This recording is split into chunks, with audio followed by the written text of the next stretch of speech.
Hello everyone, this is Shrey Kante, and today we are going to be talking about the basics of psychology. And this presentation is called Psychology Understanding the Mind.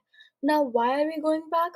Because this presentation is designed to give you guys a more clear and a structured overview of the core principles that shape the modern psychological thinking, even whether you're like new to the subject or like trying we are trying to deepen the knowledge. Now these concepts will help you understand how psychology helps us make sense of the human experience. Now again, psychology is a fascinating and a dynamic field that explores the human thoughts, emotions and behaviors. So in this lesson we'll be going beyond these simple definitions and look at how psychology is both a science and a practical discipline. We will also explore different types of behavior, key goals of psychology, and the major schools and the branches that form its foundation. So let's get started. So let's begin with the fundamental definition of psychology. So psychology is the scientific study of behavior and mental processes. It examines how people think, feel, and act not only on an individual level but also in groups and society. What sets psychology apart is that it's rooted in science, so it's not just based in theory. It can also be used in practically too. So it uses the scientific method to test ideas and gather evidence. So psychologists form hypotheses, collect data through observation or experimentation, and analyze the results to draw conclusions. Now, this allows psychology to move beyond opinions and assumptions and move towards objective understanding.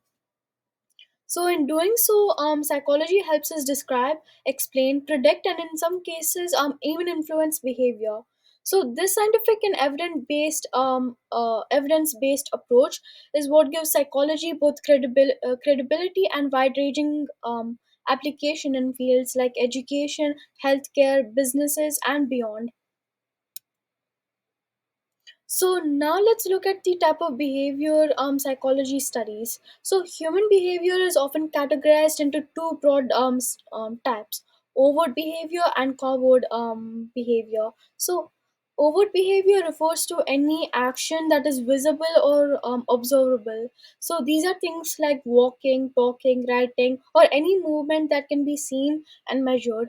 And covert behavior, on the other hand, includes internal processes like thinking, dreaming, feeling, or recalling a memory. Now, these behaviors aren't directly observable, but they can be inferred through psychological methods.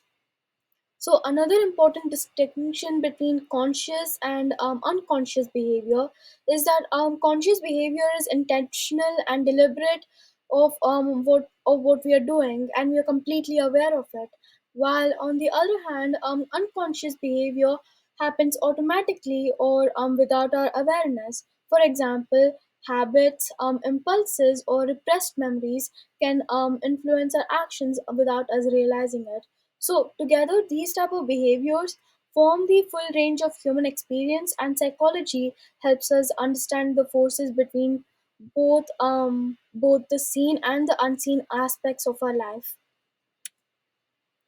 Although behavior may seem random at times, psychology shows us that it follows certain patterns, and human actions are influenced by internal and external factors that, when understood, reveals consistent and often predictable patterns of responses. So, psychology assumes that behavior is governed by natural causes, meaning it seeks explanations grounded in biology, environment, development, and cognition rather than supernatural or mystical forces. For example, rather than attributing fear to possession or fate, psychology looks at how the brain processes danger or how past experiences may condition fear responses. So, this kind of naturalistic view is crucial because it opens the door to scientific investigation and allows psychology to identify causes and propose solutions. It also helps us identify general principles that apply across individuals, cultures, and situations. which forms the basis of the psychological theory and practice. Now, so today's goals of psychology, which are going to be explained, is that psychology has two main goals that guide research and application, which are understanding the behavior, and two, which is practicing the behavior. So first goal is to understand. First goal is to, understanding. So this basically means analyzing the causes and conditions that lead to certain behavior. So, why do people react the way that they do in specific situations? How do emotions, thoughts, and environments contribute to their actions? And the second goal is prediction. So, once we understand patterns and the causes, psychologists aim to predict how individuals or groups are likely to behave in the future under these similar conditions. For instance, if a child is exposed to a high stress environment early in life, psychology can help predict how that might influence their coping skills, academic performance, or even emotional regulation later on. Now, these insights are not only theoretical, but they also directly inform therapeutic strategies, interventions, and public health policies. So let's move on to the major schools of psychology. So psychology has evolved over time, which has given rise to several influential schools of thought. So each one offers a different way of understanding the mind and behavior. So let's go with Gestalt psychology. So Gestalt psychology emphasizes that the mind perceives things as a whole, not just as individual parts. It also looks at patterns and configurations in perception, whereas psychoanalysis, which is founded by Freud, um, focuses on the unconscious mind, early childhood experiences, and inner conflict. Now, this introduced ideas like defense mechanisms, repression, and even dream interpretation. Now, behaviorism, which is led by psychologists like John B. Watson and B.F. Skinner, studies that only observable behavior. It focuses on learning through conditioning, which means how behavior is shaped by rewards and punishments. Now, humanistic psychology, which is studied by and championed by Carl Rogers and Abraham Maslow, emphasizes that the personal growth, free will, and the inherent goodness of people. It also introduced concepts like self actualization and unconditional positive regard.